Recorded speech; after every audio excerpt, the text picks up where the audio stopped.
여러분, 국내 버거하면 어떤 브랜드가 떠오르시나요? 네, 1979년 국내 최초 프랜차이즈로 문을 연 41년 전통을 자랑하는 롯데리아가 떠오르시죠. 이는 국내 버거 매장 수 1위로 국내에서 가장 많이 보이기 때문일 것인데요. 롯데리아에 이어 국내 버거 매장 수 2위는 어디일까요? 바로 맥도날드, 버거킹도 아닌 1200개의 매장을 보유하고 있는 엄마의 손길이라는 뜻을 가진 맘스터치입니다. 하지만 국내 버거 가맹점 수로 따지면 맘스터치가 1262개로 1205개를 보유하고 있는 롯데리아보다 많은데요.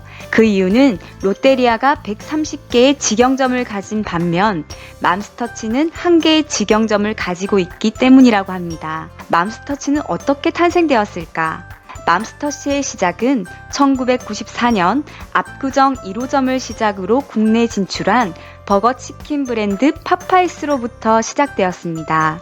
미국에서 치킨 브랜드 파파이스를 들여와 운영하던 TS 푸드 앤 시스템이라는 회사가 제2의 파파이스라는 목표를 세우고 1997년 파파이스 자회사 개념인 브랜드를 론칭하였습니다. 그러나 실적이 악정고투였다고 합니다. 당시 맘스터치 사업을 총괄하던 정현식 상무가 회사 매각을 건의했고 회사는 그럼 당신이 인수해 라고 제안했습니다. 정현식 회장은 해마로 푸드서비스로 법인을 인수 창업하게 됩니다. 정현식 대표는 경남 합천 출신으로 영문학과를 나왔으며 이후 외식 프랜차이즈로 미국까지 진출할 수 있는 원천은 전공인 영문학을 바탕으로 익힌 국제 물류 관련 전문 지식에서 나오게 됩니다.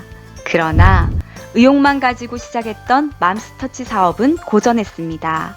무언가 특단의 조치가 필요했습니다. 다른 브랜드와의 차별성을 키우기 위해 주문과 동시에 음식을 만드는 수제 방식을 도입하게 되죠. 이름하여 애프터 오더 쿡. 주문하자마자 제조에 들어가는 탓에 다소 시간은 걸렸지만 신선한 음식을 받아볼 수 있다는 점이 많은 소비자를 매료시켰고 여기에 가성비까지 더하면서 입소문을 타며 소비로 이어진 것이 맘스터치가 성공할 수 있었던 가장 큰 비결이었습니다. 또 중심 상권의 매장을 열고 알린 다른 패스트푸드점들과 달리 골목 상권을 향한 도전이 단단한 브랜드 기반을 구축해준 원동력이 되었습니다. 맘스터치의 가장 핫한 메뉴는 싸이버거, 또 다른 패스트푸드의 감자튀김과 비교가 되지 않는 개성을 가진 감자튀김이 유명하죠. 이 감자튀김은 파파이스와 맘스터치만의 독창성 있는 제품으로 상당한 인기몰이를 했습니다. 맘스터치와 같은 뿌리였던 파파이스는 1972년 엘 코플랜드라는 사람이 치킨 온 더 런이라는 이름으로 시작, 1976년 프랜차이즈 사업을 개시하면서 시작되었습니다. 미국 본사 부도 등의 이유로 문을 닫았다가 1994년 대한제당이 TS 푸드 앤 시스템을 설립하고 미국 AFC와 독점 판매 계약을 체결해 파파이스를 국내로 들여와 압구정 1호점을 열었습니다. 이후 파파이스는 국내 패스트푸드 지점 수 2위를 기록하며 성장하다 2007년 점차 쇠퇴하면서 매장이 점점 사라지고 있는데요.